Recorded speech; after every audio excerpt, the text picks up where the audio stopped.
大家好，这节课呢，我们来讲一下牵牛花的画法。那么牵牛花的话呢，它其实和梅花是有点接近的啊。有些同学会说，牵牛花怎么会和梅花一样呢？怎么会和梅花那么接近呢？其实一些用笔的一些方法上，用墨的一些用色的一些方法上呢，甚至都有点雷同。那么其实国画就是这样，它是一个宏观的一个概念，它具有一些哲学的理念在其中。那么我们懂得了画梅花，再去画牵牛花，仅仅需要一些稍小的变动就可以了。那别着急一会儿我来给大家拆解一下如何去画牵牛花，它和梅花呢又有什么样的联系同时呢又存在着什么样的区别？好，我们一起先来看一下先来欣赏一下牵牛花。那么我们可以看到牵牛花在民间的话呢，又称为喇叭花，就是因为它有一个像喇叭形状的一个花朵的形态，对不对？一个圆圆的花朵，然后呢，中间有一个花筒像喇叭，像小喇叭一样，所以说呢，民间又称为喇叭花。那么我们再继续观察它，想要画好牵牛花，首先呢就要对它进行分析进行研究，它长什么样子？为什么齐白石老人要那样画？为什么历代的大师要这样画牵牛花？所以说呢，我们要知其然而且还要知其所以然。我们要知道真实生活状态下的牵牛花到底长什么样子。那么我们可以先进行观察一下，它是有几个花瓣呢？并不是太明显。我们来细看一下，牵牛花有几个花瓣呢？看，它有一个花瓣，两个花瓣，三个花瓣，四个花瓣，五个花瓣。首先，我们记得吗？梅花是有几个花瓣？梅花也是有5个花瓣，是不是？牵牛花巧了也是5个花瓣。牵牛花它有紫色的牵牛花，还有什么样的颜色呀？还有一些粉色的甚至有一些红色的。梅花有什么颜色来着？梅花也是有红色的，是吧？所以说颜色上甚至还有重叠的地方。那么我们再来看一下牵牛花和梅花它有什么不同的地方？梅花有5个花瓣，比较圆；牵牛花同时它的每个花瓣呢，也是比较圆的，甚至比梅花还要圆。圆成什么程度呢？圆成它就是一个圆圈，是吗？组合起来就是一个圆圈。它的一些花瓣梅花每个花瓣都是分开的，牵牛花的每个花瓣呢，它是连接在一起的，花瓣与花瓣之间是连接在一起的是不存在缝隙的，是吗？全部都连接在一起，这是牵牛花的形态。它和梅花有相似的地方，也有不同的地方。还有一个最大的不同就是什么呢？它是有一个花筒存在的。我们可以看到，它有一个大大的花筒存在。很长很长的花筒存在，这个是和其他的一些花卉不太一样的。你像桃花、梅花都没花筒，牵牛花有，凌霄花呢也是有的那么花筒再往上走，这儿有什么呀？这儿有花托它的花托呢也是有也有5个萼片也有5个花托的托片。那么这是5个花托一般情况下我们画的时候能画出2个、3个就够了能露出来的也基本就是3到2个。那么这时候它的花托，还有就是它的花蕊。花蕊我们看一下，它的花蕊是白色的。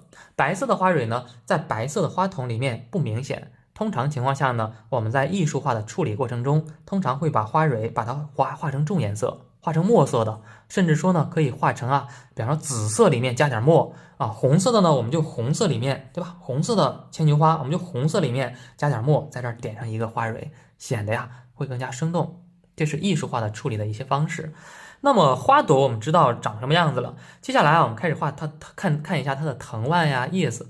藤蔓的话呢，它属于藤蔓科的植物。藤蔓和葡萄藤蔓又不太一样，它的藤蔓非常细，非常柔，更加接近于草本的。所以说我们在画的时候呢，更偏向于用细小的毛笔去画。画的时候呢，线条更加柔一些更加柔一点，不要画成那种很硬的。很硬的感觉，硬的感觉适合画丝瓜，适合画葡萄不太适合画牵牛。牵牛和凌霄的枝干稍微软一些，画的时候用笔柔顺一点稍后呢会给大家讲到。那么还有就是它的一些颜色，有紫色有红色，对吧？还有一些蓝色的，品种很多。品种很多，颜色很丰富。那么我们在画的时候呢，就可以很好去画了。我画成红色的也行，画成紫色的也行，我画成蓝色的牵牛也是可以的。哎，可以自由的去发挥，自由去创作的。最关键的一点，除了花朵和藤蔓之外，还有关键的一点就是它的叶子的形态。通常情况下呢，叶子呀有两种，一种叶子呢是这种心形的叶子，我们来看一下，一种叶片啊是心形的叶片，一片叶子就是一个心形。那这种叶片的话呢，不太适合入画啊，画到画面当中呢不是那么太美观啊，当然画上去也没关系啊。还有一种啊比较常见到的叶片是什么样的呀？是这种的三开的叶片，就一个叶子。对吧？一片叶子，它有3个主叶脉，它有3个主叶脉，也就是有3个叶尖。像葡萄叶子呀是有5个，是吧？牵牛花呀有3个叶片啊，3个叶尖，一片叶子3个叶尖。画的时候呢，怎么去处理啊？3笔画出一片叶子是吗？3笔画出一片叶子，符合我们国画当中的这些规律性。一笔长的，一笔最大的画中间这个，2笔啊小一点的画两边的，很简单。到时候呢，我们一一进行拆解。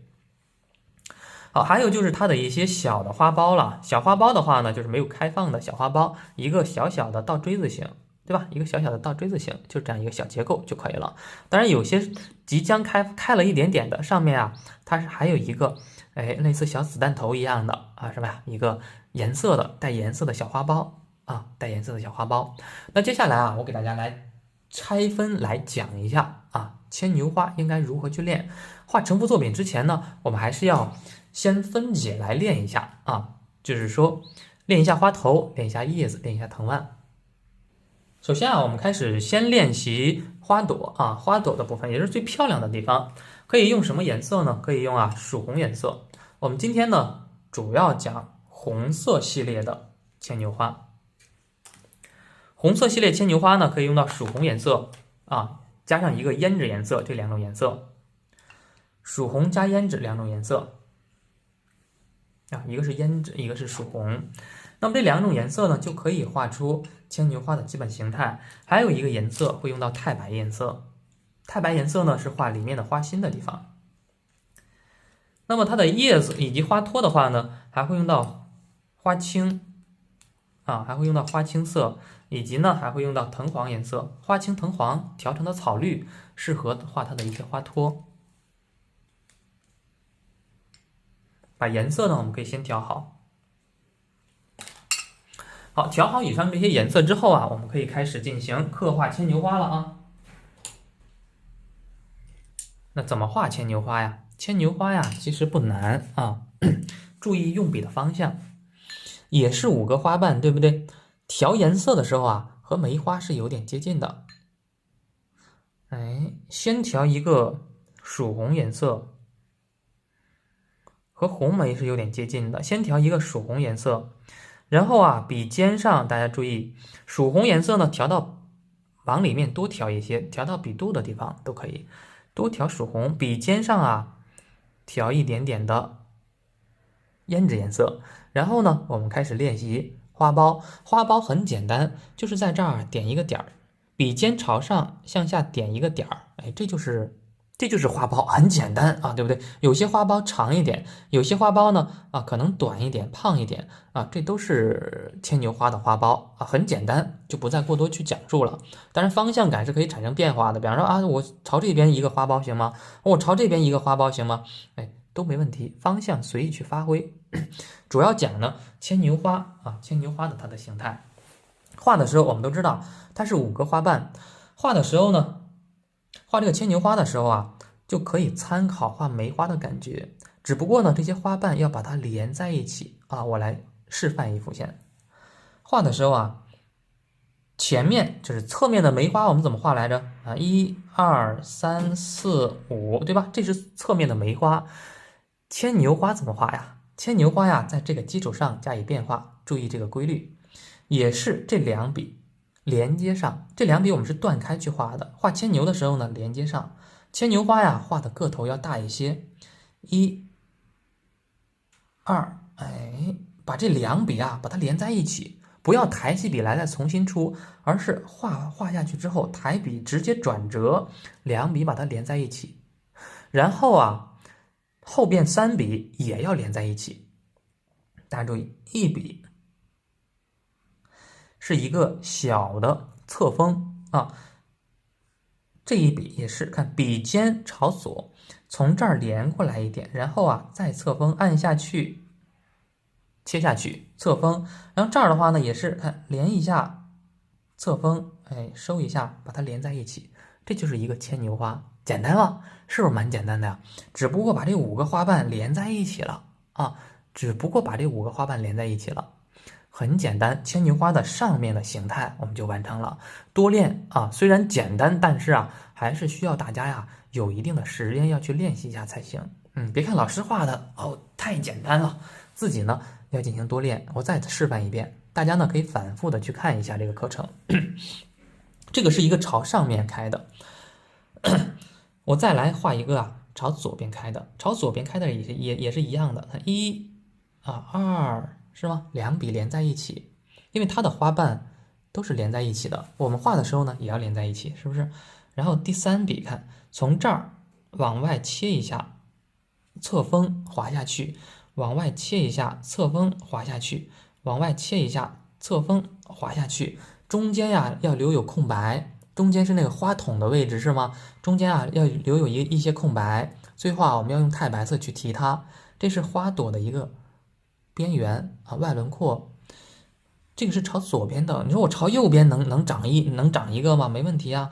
朝右边怎么画呀？看，1、2，两笔连在一起。第3笔呢，看也是一样，笔尖啊，感觉没颜色了，笔尖再蘸点这个胭脂啊，笔尖朝向这个顶点，然后呢往下滑动一下，侧锋滑动一下，侧锋滑动一下，然后呢切下去，就像刀切一样。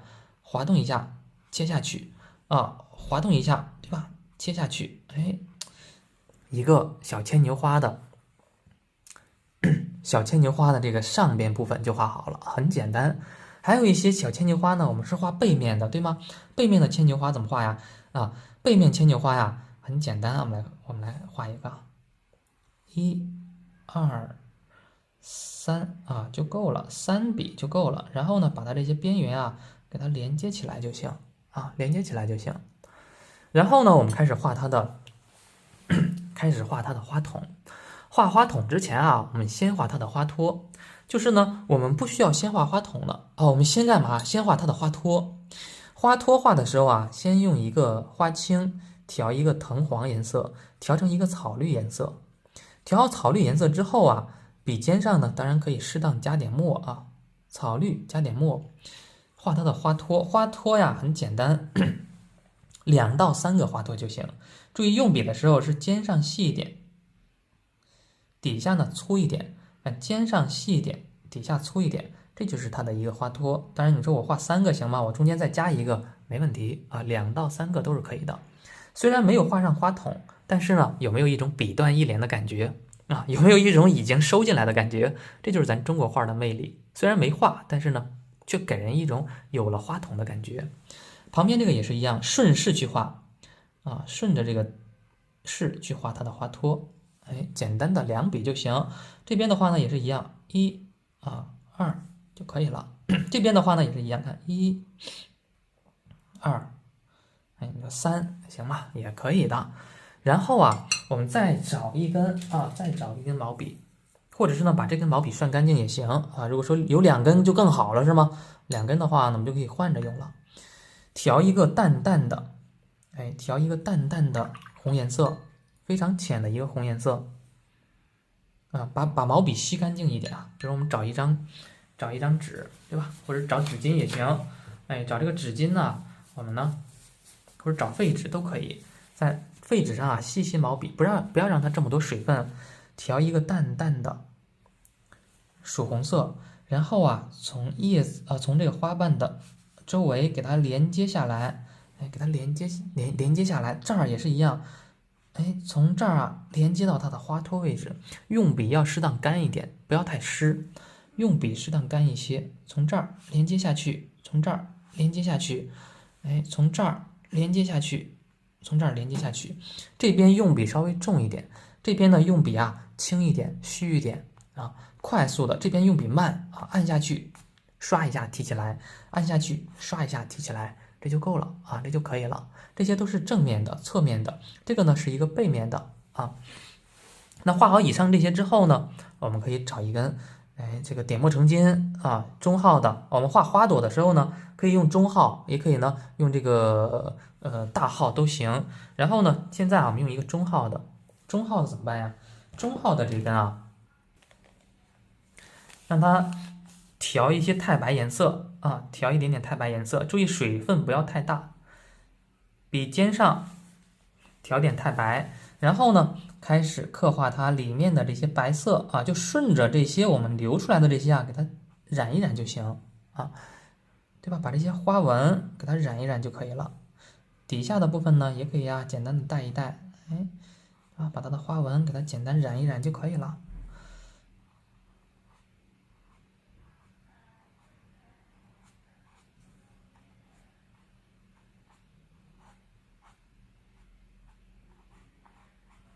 就可以了。这个就是牵牛花的画法。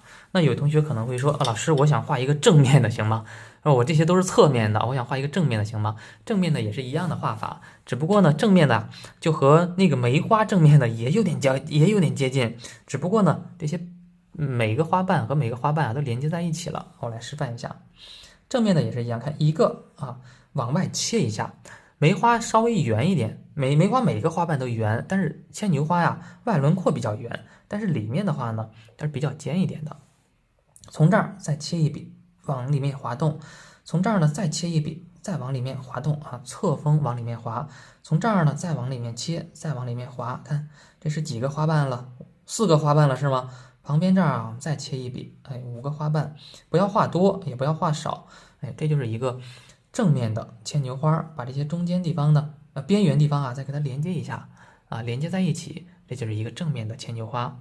当然，牵牛花的话呢，我们还是需要考虑到它也有一些小的花托存在啊，可能被挡住了啊，但是呢，它可能还能看到一个小的花托，有一些小的这个花筒，对吧？可能只能看到一点点，也可以给它加一加。最后的太白色呢也是一样，用这个太白呀，给它点一点，给它提一提。顺着这些留白的地方啊，给它提一提，提一提之后呢，显得这个牵牛花更加生动一些就可以了。画好以上这些之后啊，那我们其实还欠缺一个东西就是它的花心、花蕊。花蕊的话呢，它是白色，所以说我们在具体去刻画的时候呢，白颜色不突出，没有办法去表现这种情况下呢，我们就可以调一点点的胭脂颜色，再调一点点的墨色。中间点上一个小点，代表一下它的花心就够了这个侧面的、背面的不需要去画它，背面的看不到可以省去不画的。这就是牵牛花的画法。知道牵牛花一个花筒、一个花朵如何画之后呢，我们还需要练习一下它的叶子以及藤蔓。叶子和藤蔓的话呢，相对来说就要更加简单一些了我们前期练习的时候呢，我们刚学，作为初学者来说的话呢，可以画的稍微简单一些，就是说呢，理解的稍微简单一点。我们知道，它有心形的叶子，还有呢，就是说这种三叉的结构的三开的叶片，我们先练三开的叶片呀，画出来是最有效果的。找一根点墨成金大号，就是尖毫毛笔大号，笔尖上调点浓墨，对吧？笔尖上调一点点浓墨，然后呢，开始画它的叶子。它和葡萄叶子是有点接近的，葡萄叶子是5片，5笔组成，5开的。那我们画牵牛花的话呢，就是3开的嘛，3笔，看1笔，2笔，3笔，是吗？这就是一个牵牛花的叶子。国画就是这么有趣，国画就是这么简单，就是这么意象，是吧？3开的就可以了。这是一片叶子，朝左开的，你说朝右开行吗？我这边再来一片，1、2，是吧？3，可以的，没问题，是吗？有干一点的叶子，有湿润一点的叶子。你说我想要画一个浅一点的叶子，行吗？我这儿我再来一个浅一点的叶子，1、2、3笔就是牵牛花的叶子，再配上花朵，那么它很搭配的啊，很是搭配的。好，以上就是叶子是吗？叶子的叶脉怎么画呀？叶子叶脉啊，我们可以等勾上藤蔓之后再去画叶脉。它的藤蔓啊和葡萄藤蔓还有一定的区别。葡萄藤蔓我们勾勒的时候呢，通常啊是比较的有力量感的，直线可能会偏多一些。画牵牛花的藤蔓啊，相对来说就要更加的柔和一些。画的时候啊，线条要更加细一点，更加柔一点。所以说呢，我们可以选择小楷毛笔去画它。画的藤蔓的目的，大家一定要注意，就是把这些叶子、花朵把它串联在一起啊。还有一个目的呢，就是分割画面。所以说这种情况下，我们知道我们画藤蔓的目的之后，在画的时候，大家可以随意去发挥，随意去画，不一定完全按照老师的方向啊，一笔一画去照抄，而是呢，要有一定的自己的审美力。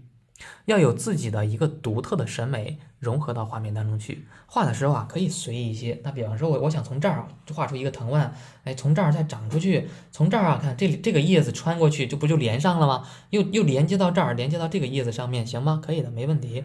又从这个叶子下边，我又穿过去一个藤蔓啊，又连接到这个叶子上面。我从这儿我又出来一个小枝儿，我连接到这儿，我又连接到这儿，我又连接到这儿，行吗？没问题啊。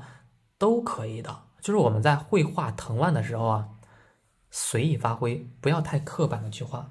很多人学画画就容易学的死板生硬，是吗？为什么呀？啊，因为不知道画藤蔓的目的是什么，是吧？所以说我们在画的时候一定要了解到目的性，画的时候要自然一些，是吗？我想在这儿加一个藤蔓，行吗？没问题。我想这样随意的揉吧揉吧，啊，转一转圈，行吗？没问题。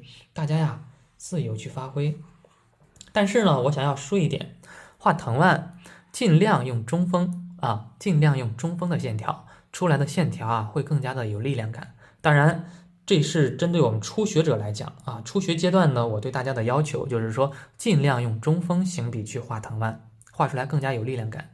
当然，不要破坏自己的随意的发挥的这种感觉，能中锋尽量中锋，这样呢，对于我们练笔是有好处的。当你学到一定程度之后，你说，哎呦，我要创作了，我要进阶了，那个时候呢，啊，用笔方法呢可以再加以变化，中侧锋并用，对吧？可以呢产生更多变化。这是对于牵牛花的藤蔓的一些小要求。画好以上这些之后啊，我们开始画它的叶脉。叶脉呢就比较简单了，因为它的叶脉就是3个嘛，一个、2个、3个，一个、2个、3个，行吧？很简单的3个主叶脉。没问题，对吧？你像齐白石老人经常这样画叶脉。但是啊，我们如果说想画的再细致一些，可以呢在这基础上啊再加上一些小叶脉啊，也是很简单的，加上左边2个小叶脉，右边2个小叶脉，哎，简单的加上一些小的叶脉就可以了啊。这就是分解的练习。大家呢也可以这样分解进行练习之后，再去进行成幅作品创作啊。当你分解练好了，画第一幅成幅的话呢，你也可以画得非常棒。好，那这个呢是一个38×38厘米的小卡纸，那么我们就在这个卡纸上面呢，我们来进行一幅创作。画之前呢，我们可以啊先从叶子开始画起。成幅作品嘛，就要考虑到它的一个构图变化。旁边这儿，我们这边可以画的很密一些。啊，画成主体，这边的话呢，可以作为补景，画出一些小的补景。这边密，这边稀疏，这边多，这边少，对吧？这边3片叶子啊，这边呢，我们可以画成1、2片叶子啊，有多有少，有聚有散，画面就好看。那么大家呢，可以跟老师啊一起来画一下，把毛笔涮干净啊，大号的毛笔涮干净，大号尖毫涮干净，然后呢，笔尖上调点浓墨。笔尖上调点浓墨，笔肚上呢保持一定的水分，然后啊这个墨色不要让它太浓啊，适中就可以了，不要让它太浓，可以再少量沾点水分是吗？哎，晕一点没关系，水分大一点也是可以的。然后呢开始画它的叶片，大家注意画的时候呢，我们是1中间一笔是吗？往回带一下也行，2，哎3，哎3笔，它是3开的叶子嘛，3笔画出它的一个叶片，然后呢再沾点水分啊，因为这一片叶子在最前面，它是最重的。然后呢我再来画上一遍，再来画上一片叶子，看1笔、2笔、3笔，哎，这片叶子呢是在前面这片叶子的后面啊，所以说呢，1、2、3也是3笔画出来。旁边这儿啊，我想再加一片叶子，这片叶子啊，我想把它呀画的墨色再浅一些啊，但是呢，我现在先不画呢，为什么呀？我想把这儿啊再加一片小叶子，笔尖上再沾点水分，也是1、2、3啊，3笔画出一片叶子，我再沾点水分，旁边这儿啊，我再来上一片，1、2、3啊，注意叶子的方向，这片叶子朝左下方，这片叶子朝右下方，左下方、右下方啊，它就产生变化了，产生层次感了。然后啊，这个时候最重的、稍浅的啊，稍浅的、更浅的，那旁边这儿啊最重的后边，我想画一片最浅的叶子，笔尖上继续调墨啊，笔尖上继续蘸水，没有再去蘸墨是吗？继续画，1、2、3，3笔画出一片叶子就可以了。虽然它们的方向一样，但是呢，颜色墨色变化却很大，区别却很大。这就是这就是什么呀？这就是变化是吧？这就是变化，找变化，找不同。画好以上这些之后呢，我们呀开始画它的藤蔓部分啊。藤蔓部分呢，在画花之前可以先把藤蔓夹一夹，简单把这些叶子呀先给它串上。那画藤蔓的话呢，就选择一根小楷毛笔，笔尖上我们就调点浓墨就行啊，调点这个适中的墨色就行，达到一个中墨就行，不要太浓，也不要太浅。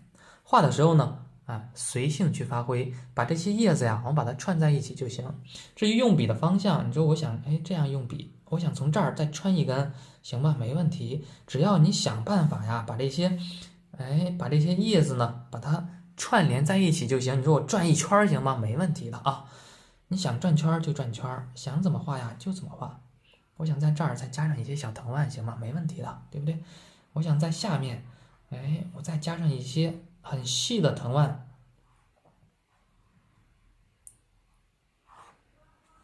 可以的啊，随意发挥。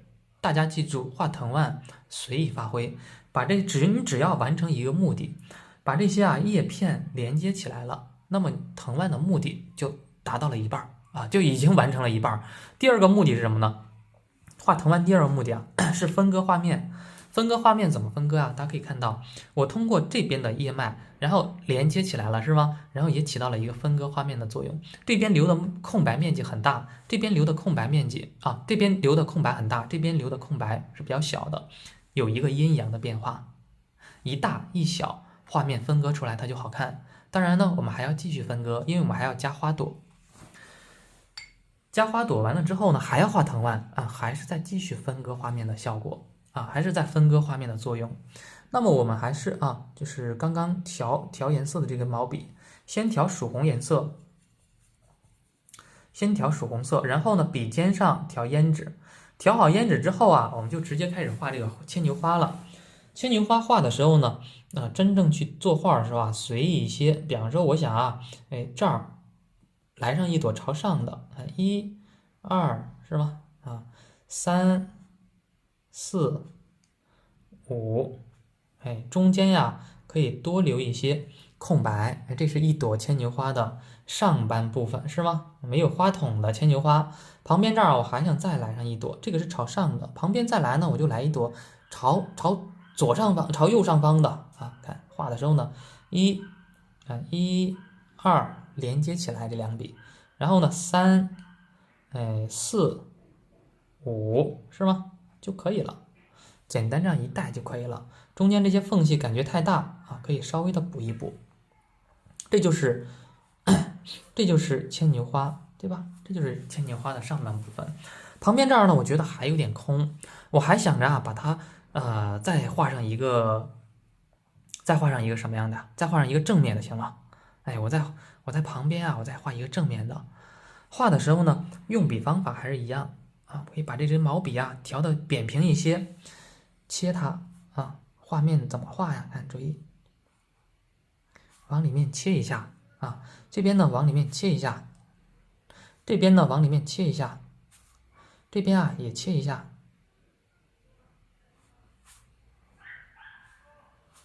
5笔就行5笔画出它的正面的花朵就可以了啊，5笔画出正面花朵就可以了，连接上它的一些外边的一些轮廓啊，外边的一些轮廓，简单的给它补上几笔也是可以的。好，画好以上这些之后呢，我们给它加上一些小的花苞，花苞就比较简单了。这边我们加一个小花苞，这边呢我们再加上2个小花苞或者3个小花苞，有大有小。小花苞啊，有些是大的，即将开放的；有些是比较小的。旁边这儿呢，我们再加上2个。最底下呢，我们再加上一个小花苞，行吗？没问题，想加在什么位置啊，就可以加在什么位置。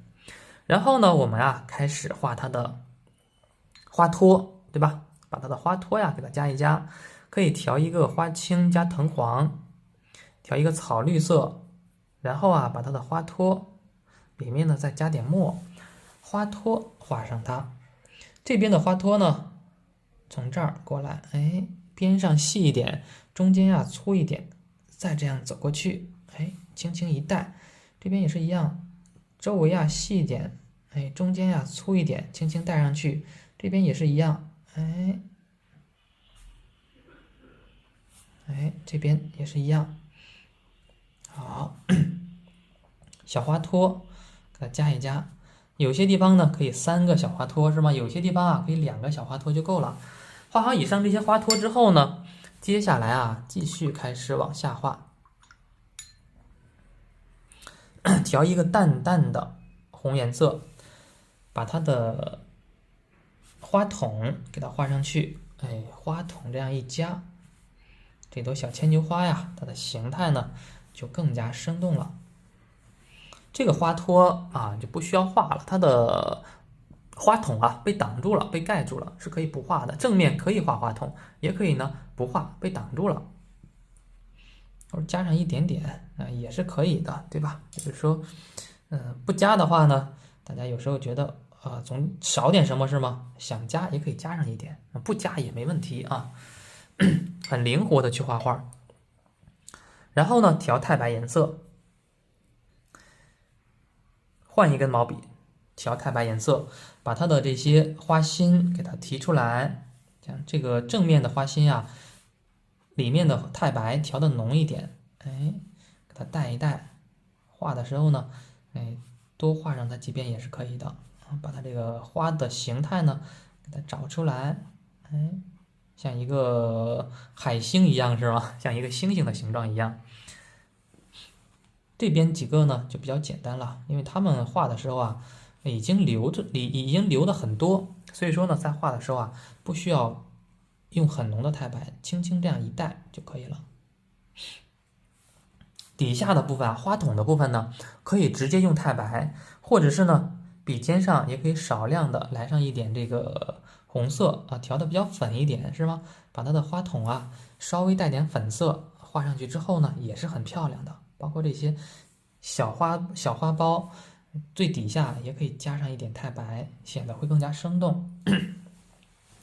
好，画好以上这些之后呢，调一个胭脂，来点墨，点上它的花心，点上它的花蕊。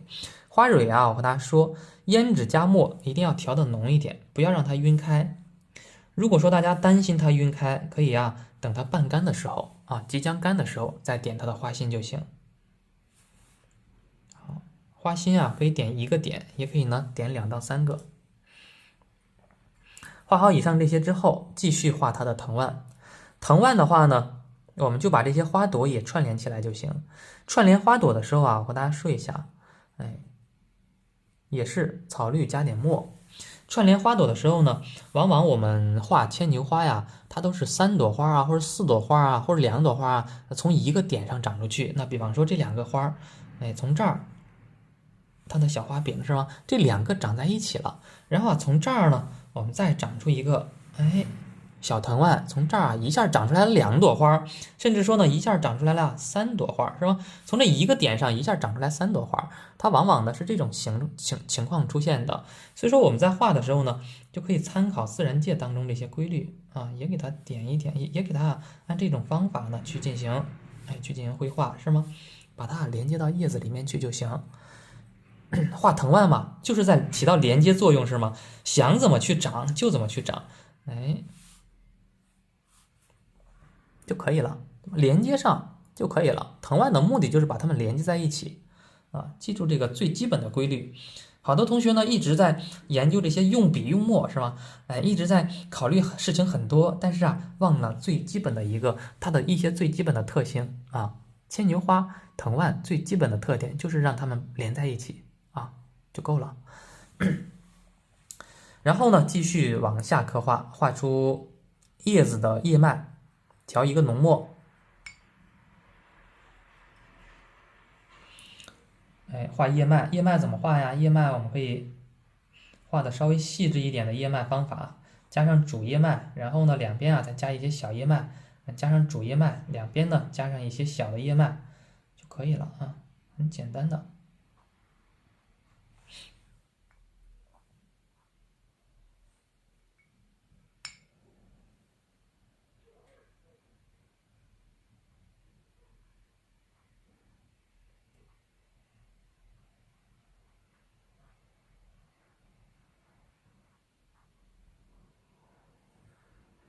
加一加，画一画，对不对？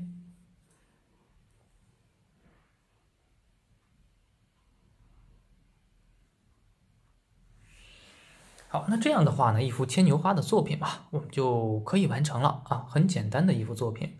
那么大家呢，可以根据这种方法呀，可以进行多多的练习啊，不仅能画出这样的构图，大家喜欢什么样的啊，都可以进行创作、进行绘画的。那这幅作品的话呢，我们可以啊，提个字。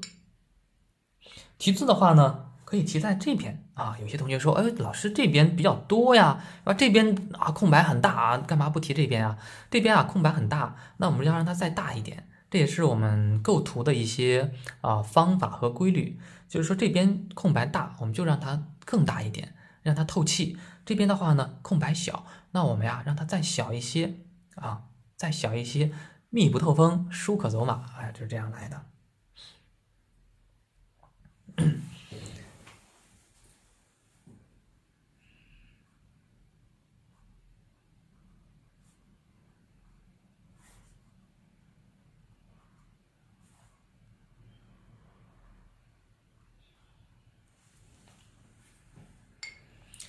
好，当然啊，我们就是说题字的环节呢，大家是可以给画面起一个名字的啊。包括我有时候呢，我也会给大家直接把名字写上去了，是吗？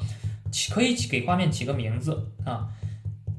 如果说觉得，哎呦，我这个书法，对吧？很多同学呢，刚开始学国画，书法稍微弱一点，我更建议大家呢题穷画，题简单一些啊。扬长避短嘛，所以说我给大家提的字都偏简单一些。辛丑年一德，大家题字的话呢，辛丑年后边一德这两个字呢改成自己的名字就可以了。